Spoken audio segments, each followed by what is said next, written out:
احق الناس.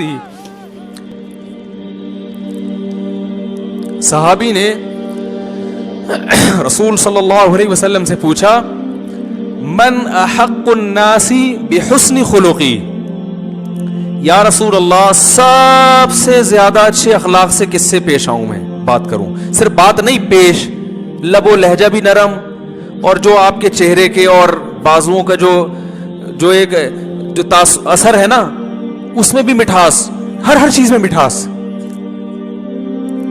تو صحابی نے پوچھا یا رسول اللہ سب سے زیادہ کس سے اچھے اخلاق سے پیش آؤں؟ آپ نے کیا فرمایا؟ اپنی ماں سے. انہوں نے کہا یا رسول اللہ ثم من، ماں کے بعد کون ہے؟ یہ نہیں پوچھا کہ اور بھی ماں کا حق ہے، ماں کے بعد والا نمبر بتائیں کس کا ہے. آپ نے فرمایا امک، اس کے بعد بھی تمہاری ماں. کیا مطلب؟ جتنے چمچ چینی کے ماں سے بات کرتے ہوئے اپنے کلام میں گھولے تھے نا، اب جو چینی کے کچھ چمچ باقی رہ گئے ہیں وہ بھی کس میں ڈال دو، وہ بھی ماں سے کلام کرتے ہوئے اسی میں گھول دو. صحابی نے تیسری مرتبہ پوچھا ثم من، یا رسول اللہ اس کے بعد تیسرے نمبر پہ کون ہے؟ بلاغت دیکھو یار کلام کی. صحابی یعنی گویا بزبان ثم کا مطلب ہوتا ہے اس کے بعد، یعنی گویا صحابی کہہ رہے ہیں یا رسول اللہ ماں کا حق پتہ چل گیا، ماں کا نہیں پوچھ رہا، اب ماں کے بعد والا بتائیں مجھے.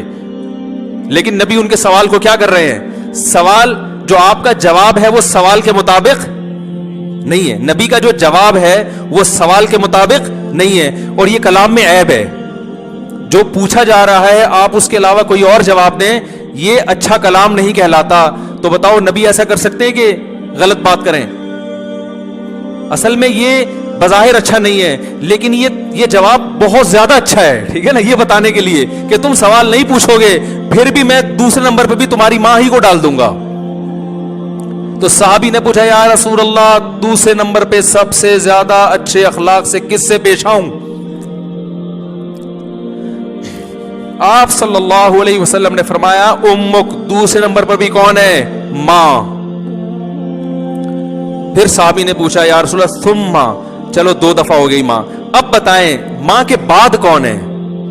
یعنی ماں کے علاوہ آپ تیسرے نمبر پہ کون ہے؟ آپ صلی اللہ علیہ وسلم نے کیا فرمایا؟ امک، تیسرے نمبر پہ بھی کون ہے؟ کیا عجیب انداز ہے ماں کا حق. تو ماں سے جب بات کرے نا بچھ جائے انسان. بہت میٹھا لہجہ، بہت میٹھا لہجہ. پھر صحابی نے پوچھا یا رسول اللہ ثم من، اس کے بعد فرمایا دوست نہیں، ایئر ہوسٹس نہیں، باس نہیں، گرل فرینڈ نہیں. فرمایا اس کے بعد چوتھے نمبر پہ کون ہے؟ ابوک. تو بھائی اخلاق تو یہاں سے شروع ہو رہے ہیں. ہمارا حساب کتاب کیا ہے؟ باس کے سامنے کڑوی کسیلی برداشت کریں گے، جاب سے نکال نہ دے. کسٹمر سے بہت اچھی طرح سے پیش آئیں گے کہ تجارت میں نقصان نہ ہو. باپ کے ساتھ دیکھو کیسا سلوک ہے. بچوں کے ساتھ نبی صلی اللہ علیہ وسلم کی کیسی شفقت تھی اولاد. حضرت انس ابن مالک کہتے ہیں مجھے میری ماں نے بچپن میں نبی کے حوالے کیا تھا، 10 سال کی میری عمر تھی. کہہ رہے میں نے 10 سال نبی کی صحبت میں گزارے، خدمت کے لیے ملازم بن کے. ایک بار بھی آپ نے کبھی یہ نہیں کہا کہ یہ کام کیوں نہیں کیا، یا یہ کام بولو بھائی کیوں کیا.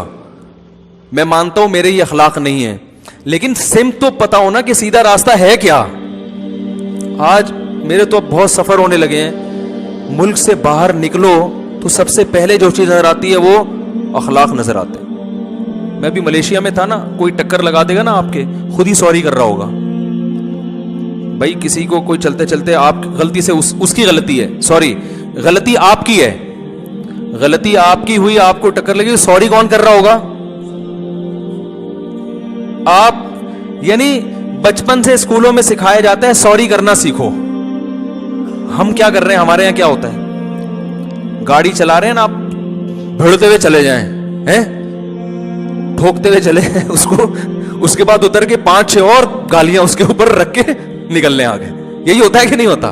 میں نے کئی لوگوں کو دیکھا ہے، دوستوں میں بیٹھیں گے نا، کٹر کے ڈھکن پہ باہر بیٹھا ہوا ہے دوستوں کے ساتھ، اکثر ایسا ہی ہوتا ہے.